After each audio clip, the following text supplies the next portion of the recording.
Hey folks, welcome back to Gaming Garbage, where we take a look at games, chat about the gaming news in the industry, and of course, stream for fun. Today we're doing a State of Gaming. I know we haven't done one of these for a while, but this is like one of the kind of deeper dives, or just to kind of get people thinking about what's going on. And this is about Sony's PlayStation. And I think it's important to talk about this because we've had a lot of news coming out this year. And just kind of some underlying things the last few years, honestly, with just this general generation between the Xbox, the Switch, and with Sony as well. And yeah, we're going to be talking about PlayStation today. So we're going to talk about just kind of like the general thing of where PlayStation came from. We'll take a look at the consoles. We'll take a look at the games, the growth, the pricing, and kind of the stuff that they've been giving us the last few years. So thanks for tuning in. Of course, you can always like, sub, all that jazz. Don't forget the bell notification on YouTube at Gaming Garbage 22, and also don't forget our Discord, Twitter X, and also on Twitch, excuse me, if you want to watch it there first, which some of you do, and I think that's cool. Watch wherever you guys would like. So let's go ahead and talk about this. So PlayStation has been a console brand since December 94 in Japan. It actually came to the United States in 95 and to the rest of the world. And this was actually the first 3D console, and this really changed gaming. Because it was really impressive with just what they were able to do, what they were able to accomplish, and it was pretty amazing. There were also a lot of great IP started with the PlayStation 1. There were a ton. Like Twisted Metal being one of them. I wish we could actually get some Twisted Metal games. But there's a lot of them that they don't actually use today.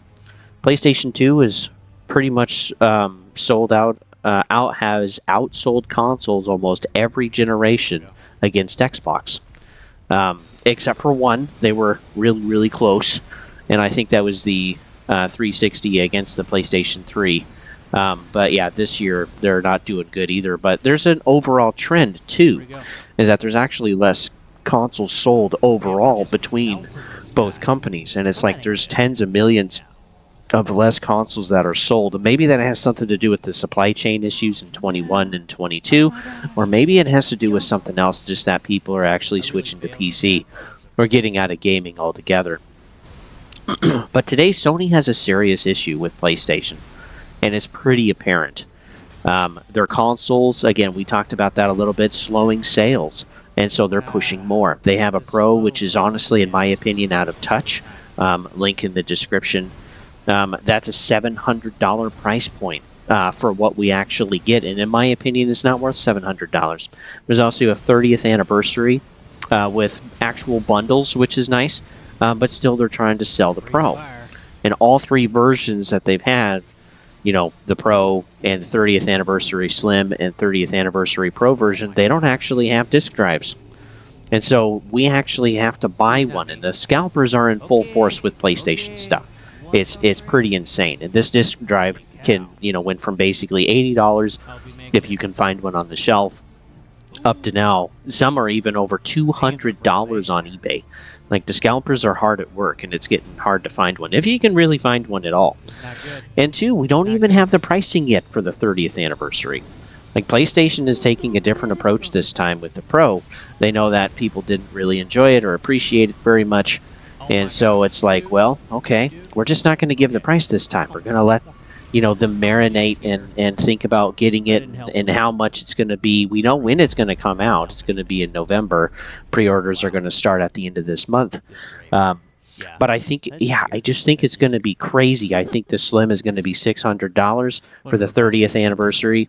And then for the Pro, I think it's going to be $900 because we're actually getting 2 controllers and a charge station. So, yeah, man, it's going to be a lot. Honestly, if you want to save some money, just wait for the shells to actually come out as replacements, which that pretty much happens just about every time. Again, not for everything, but pretty often the limited edition stuff, you can find the shells, maybe a year later or so. And so if you are interested but don't want to spend a ton of money, buy a broken one, right, and get the shell.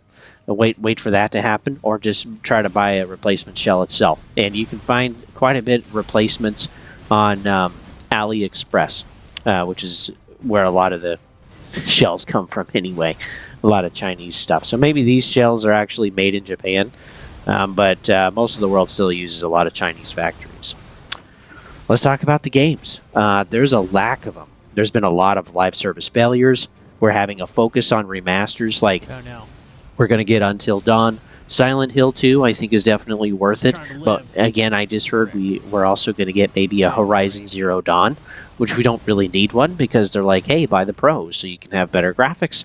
But it's like, well, if we're going to have a remaster, or if we're actually going to, you know, maybe the remaster is for those of us that can't buy the Pro. Maybe. I don't know. And I saw, too, we're also maybe going to get a Days Gone remaster. Which, again, you know, that was another PlayStation 4 game. Wasn't great. Some people really liked it, but in my opinion, it's not like remaster quality. Like, nobody's been asking for that. They're also ignoring a lot of IPs, which is pretty insane.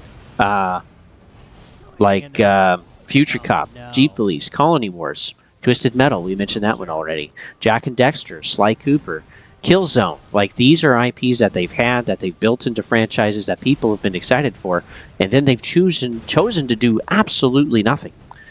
And it's just totally shocking to me that you know, they talk about needing more IPs that need to be more universal, and it's like, you have them. You could literally make Jack and Dexter a plushie. You could make statues of Killzone stuff with like a remaster anniversary thing. I mean, you could create soundtracks, you could create collections, you could remaster this stuff and put it out, or you could even put more stories and sell them. Just look at the basic stuff, have your devs play it, and then like, look, create story number 5 or number 5 or 6 or whatever, and just keep it going. But they don't do that. We've also had a lot of canceled games. Initially with Ryan, which is thankfully gone as the CEO, president of Sony, PlayStation. Ryan is actually gone. I want to iterate that. We've had 12 games of live service, ideally, and they canceled 6 of them. And they've also probably canceled some other ideas, and then they still have ones like Bloodborne that they don't do anything with. Again, they could make tens of millions off of Bloodborne, and they just let it sit there, which is insane. And the AA's right now, they're saving them. They're saving them.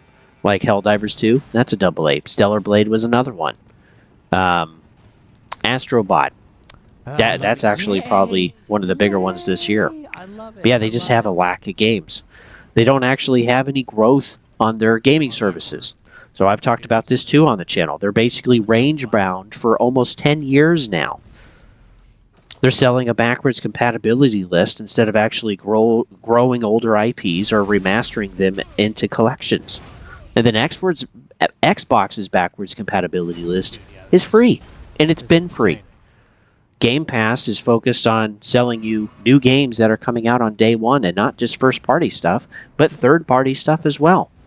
You should see the stuff that we've gotten this month in September. It's been awesome. I've been having a blast playing with these games, and a lot of games that I've actually thought of buying. I'm up to about 40 now. I don't actually have to buy them. I can just have them on Game Pass, play them for my period of time I wish to enjoy them, and then move on to something else. And so Sony is starting to do more day one releases, but none of the major ones, because again, they cost so much money, like God of War or Spider-Man 2. Spider-Man 2 was over like $312 to make. That was their budget, which they went over on, and then that doesn't include the marketing either. So again, some of these games are getting incredibly expensive. And so yeah, they don't want to put them on day one because again, they got to take that loss for a while to actually build up their gaming service. Because PlayStation Plus or Premium isn't really going to be worth it, or be making them a ton of money until people figure, oh, all of their day one stuff is coming to PlayStation Plus. But again, they're not wanting to do that. They're actually wanting unit sales. And then this is crazy too. They talk about also wanting to get some of their IPs, like God of War Ragnarok, just went on to PC. But then they're restricting the access and making it more frustrating by requiring people to have a PSN account. And this was the whole hullabaloo with Helldivers 2, which I think helped kind of kill the game a little early, maybe. Take your time. And so again, all of this stuff is just frustrating.